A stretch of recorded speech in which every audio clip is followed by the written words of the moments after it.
be talking about sex crimes under Texas law, and it's important to note that most sexual offenses under Texas law are very serious accusations. Most are prosecuted as felonies, and most carry very stiff punishments. The one punishment that most people are concerned about when facing a sexual accusation, a sexual crime accusation, is the fact that they may be potentially required to register as a sex offender. So it's very important, if you're accused of a sex crime in Texas, to seek help immediately.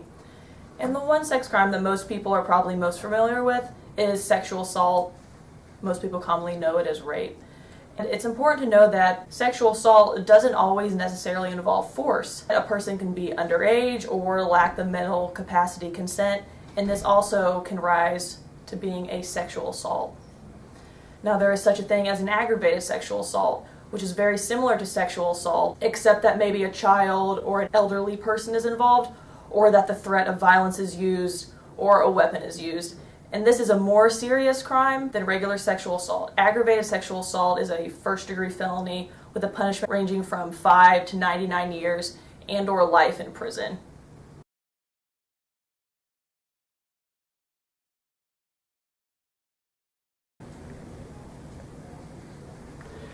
You've recently heard from my law associate, Ms. Ellen Karp, about aggravated sexual assault, the parameters under the penal code.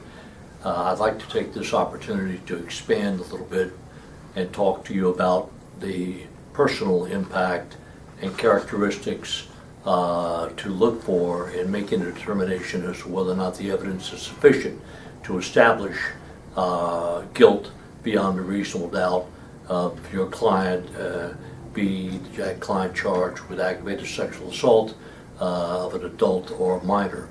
And I'd like to break down both categories and talk about sexual assault of an adult initially and what to look for.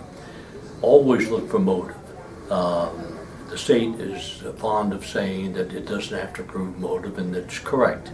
But juries always want to know if there is an objective exterior type of motive that can be substantiated that would, first of all, undermine the testimony of the individual who claims to be sexually assaulted by your client.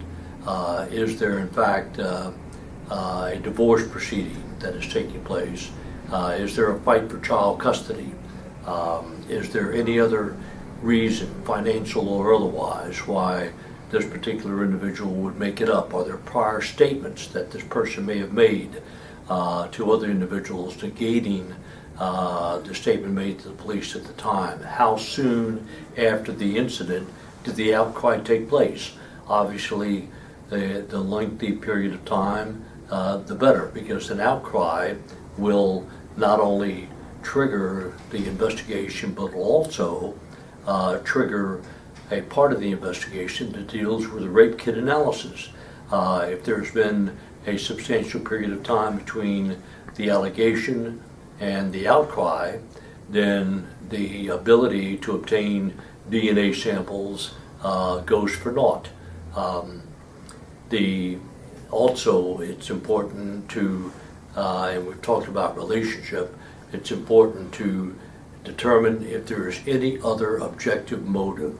And in dealing with adults, you have to, for instance, make a determination as to whether or not there is any type of alibi that your client may possess. Perhaps he or she, on occasion, would not have been present at a particular location where the individual testified that the allegation of sexual assault did in fact occur. Go through the statement of that individual with a fine-tooth comb, looking for discrepancies.